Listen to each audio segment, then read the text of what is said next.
Gloire à Dieu. Merci Seigneur pour ces instants, pour ces bons moments. Voilà, comme le frère David m'a téléphoné tout à l'heure pour me dire que je faisais la réunion, vous savez, on se met à part et on essaye de trouver le mot de Dieu. Et il y a une pensée qui est venue sur mon cœur et vous savez, cette pensée, c'est l'importance de la prière. L'importance de la prière et la place que la prière a dans notre vie chrétienne, chacun d'entre nous. Vous savez, on peut prier le Seigneur avant notre repas, on prie le Seigneur le matin, peut-être le soir, mais vous savez, nous devons d'avoir des moments de prière dans notre vie chrétienne. Qui d'entre nous n'a pas déjà envoyé ou reçu une requête de prière, que ce soit sur son portable ou à la réunion? Même ce soir, sur ce groupe, nous avons écouté des requêtes de prière. Vous savez, bien des fois, nous envoyons juste une main et on oublie quelques instants après la demande de cette prière. Mais ce soir, j'aimerais vous parler de la prière personnelle, de cette prière que nous avons, de cette communion que nous avons besoin avec le Seigneur.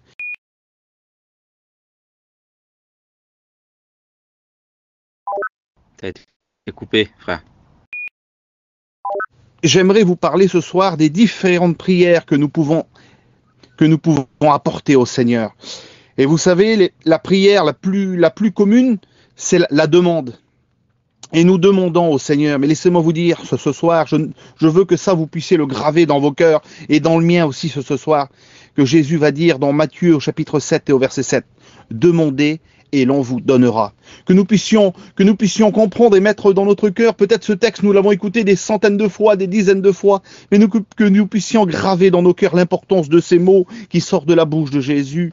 Demandez et l'on vous donnera. Ce soir, je ne connais pas ton besoin, je ne connais pas ce que tu as demandé à Dieu, mais laisse-moi te dire que le Seigneur, il peut te l'accorder. Dans le psaume au 106 au verset 15, il nous dit, il leur accorde ce qu'ils demandent, que son nom soit béni. Et donc j'aimerais aller un petit peu plus loin avec vous. En deuxième point, il y a la prière de supplication. La prière de supplication, dans le psaume 140 au verset 7, il nous est dit « L'Éternel prête l'oreille à mes supplications ». Et quelle importance quand nous savons que Dieu peut répondre présent à nos prières. Vous savez, quand on supplie, ce sont des prières à des moments qui sont très difficiles. Seigneur, viens bénir ma vie, viens bénir mes enfants. Vous savez, bien des fois, nous passons par le problème et nous avons besoin. Nous supplions le Seigneur de nous bénir. Et j'ai pris un petit exemple dans la parole de Dieu. J'ai pris un petit exemple dans Luc 15 au verset 28. Il nous est dit que le père sortit de la maison et il vient vers le fils et le supplia d'entrer. Et vous savez, le père va faire une chose, vous connaissez cette histoire, c'est l'histoire du fils prodigue. Et le père va faire une chose qu'il n'a pas fait pour le fils qui est parti de la maison.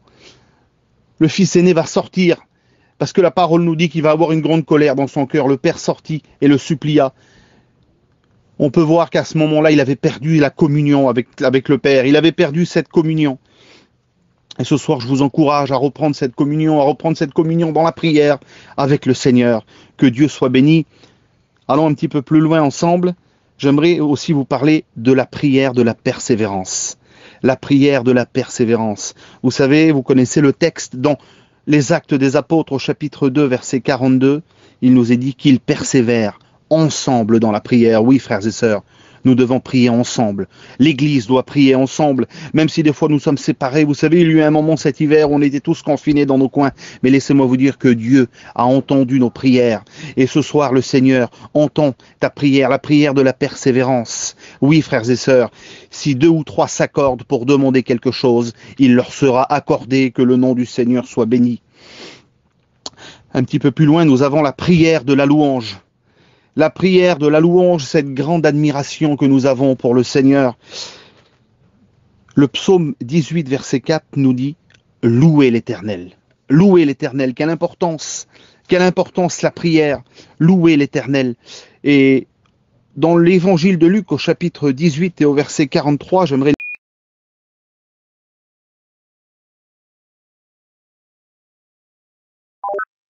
T'as été coupé, Samuel. Je reprends le texte de Luc au chapitre 18 et au verset 43.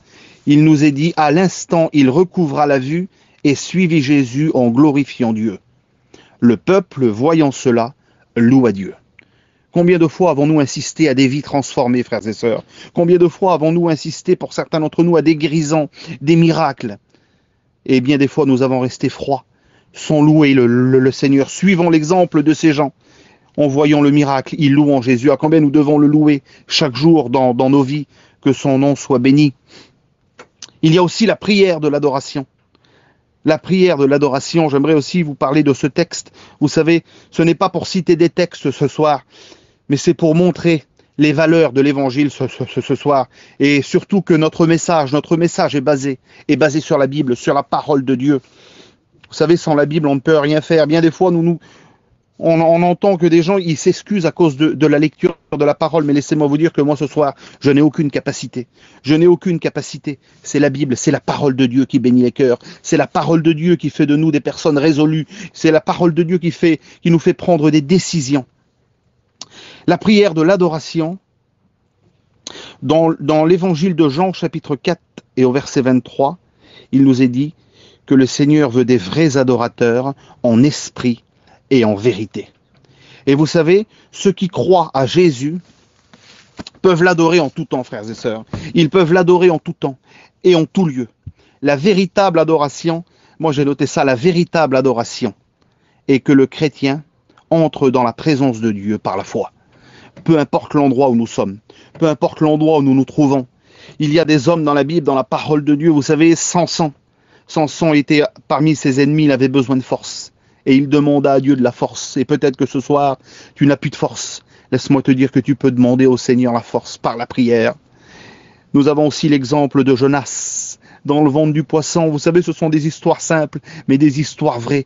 Des histoires qui ont confondu des grandes personnes de ce monde. Des histoires qui ont transformé les vies, qui ont bouleversé les cœurs ce soir.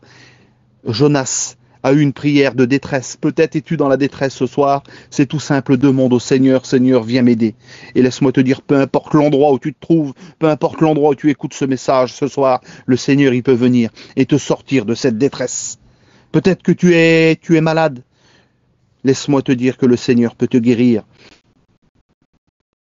Il guérit les malades. Ecclésiaste pria, il se retourna, il dit, Seigneur, souviens-toi que j'ai marché avec toi, avec intégrité de cœur. Et laisse-moi te dire qu'à ce moment-là, Jésus ajouta 15 ans à sa vie. Oui, frères et sœurs, le Seigneur bénit encore, le Seigneur guérit encore nos malades, et il peut te guérir ce soir. Ce n'est pas des paroles en vain ce soir. Ces paroles que je vous annonce, ils viennent de la parole de Dieu. Ils ont été prêchés maintes et maintes fois, et ils sont encore vivantes ce soir. Daniel pria dans la fosse aux lions. Au plus bas, Seigneur, tu vois où je me trouve, Jésus-Christ. L'ennemi est autour de moi. L'ennemi est autour de moi, il vient chuchoter à mon oreille. Il vient chuchoter à mon oreille.